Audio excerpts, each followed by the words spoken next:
Jubilee hills లో మహాకూటమి అభ్యర్థిగా ఎన్నికల బరిలోకి దిగిన పి విష్ణువర్ధన్ రెడ్డి హైదరాబాద్ లో టీడీపీ ఆఫీస్ కు వెళ్లారు.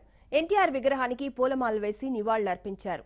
ఎన్టీఆర్, పీజేఆర్ ఆశీస్సులు, చంద్రబాబు అండతో తాను విజయం సాధిస్తానని ధీమా వ్యక్తం చేశారు.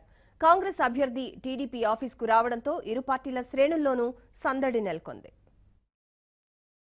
ఎన్టీఆర్ గారి యొక్క బ్లెస్సింగ్ తీసుకుందామని ఇక్కడికి దండేసుకొని వెళ్ళడం జరుగుతుంది. మళ్ళీ దాని తర్వాత గ్రేటర్ హైదరాబాద్లో ఫస్ట్ విజయం జరిగి ఉన్నది అంటే ఖచ్చితంగా ఫస్ట్ ప్లేస్లో ముందు జూబ్లీ హిల్స్ కాన్స్టిట్యుయెన్సీ మహాకూటమి నుంచి విజయం మేమే సాధిస్తామని ఈరోజు నేను చెప్పడం జరుగుతుంది. మరి అదే కాకుండా నాకు అండా దండగా అన్నిట్లకి మంచి చెడులకి ముందు నుంచి కూడా మా నాన్నగారి ఒక పీజీఆర్ గారి మరణం తర్వాత కూడా నాకు చంద్రబాబు నాయుడు గారు పెద్దలు అన్ని విధాలుగా క్యాండిడేట్ లేకుండా యునానిమస్గా అనౌన్స్ చేసి నన్ను ఫస్ట్ టైం ఎమ్మెల్యేగా ఎంతైతే పీజీఆర్ గారి ఆశీర్వాదం ఉందో, ఖైరతాబాద్ ఓటర్ల ఆశీర్వాదం ఉందో దానికి అంతే విధంగా చంద్రబాబు నాయుడు గారి ఆశీర్వాదం కూడా నాకు ఉండే కాబట్టి అదే నమ్మకం, అదే విశ్వాసం ఇప్పుడు కూడా నాకు తన ఆశీర్వాదం ఉంటుందని నేను కోరుతున్నాను. కేసీఆర్ పై విరుచుకుపడ్డారు జూబ్లీ హిల్స్ కాంగ్రెస్ అభ్యర్థి పి విష్ణువర్ధన్ రెడ్డి. చంద్రబాబు గురించి కానీ, సెటిలర్స్ గురించి కానీ విమర్శలు చేస్తే ఖబర్దారంటూ హెచ్చరించారు.